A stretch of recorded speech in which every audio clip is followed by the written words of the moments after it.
thousands of people die earlier than they otherwise would because of the poor air quality.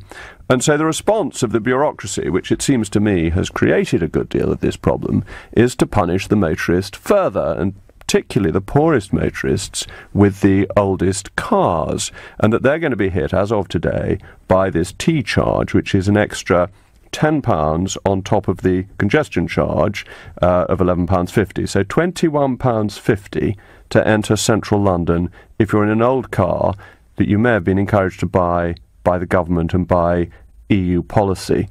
And is that really fair? Or are there other problems? Shouldn't we have a tax on Transport for London for gumming up all our roads and making it impossible to go along the embankment nowadays, or for closing Bank Junction?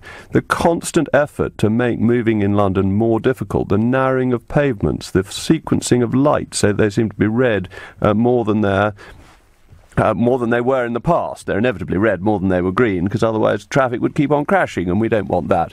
But the question I'm hoping people will call in on is whether this is the right answer or whether other things should be done. I heard Nick Ferrari earlier saying that we should be looking at the heavily polluting buses and whether that isn't something that should be attended to.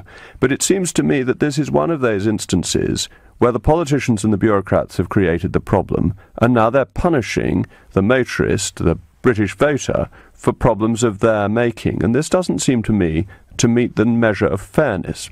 As it happens, I think it's one of the great scandals of the modern time that the setup to encourage diesels was based on an obsession that petrol engines were putting out carbon dioxide, a failure to consider what the risks of diesel engines were, a cabal with the producers who then fiddled the tests to get it through. And we know all this. This isn't speculative. We know that Volkswagen fiddled the tests and were only caught when the Americans discovered what was going wrong. But the EU, the British government and the motor manufacturers were all in it together.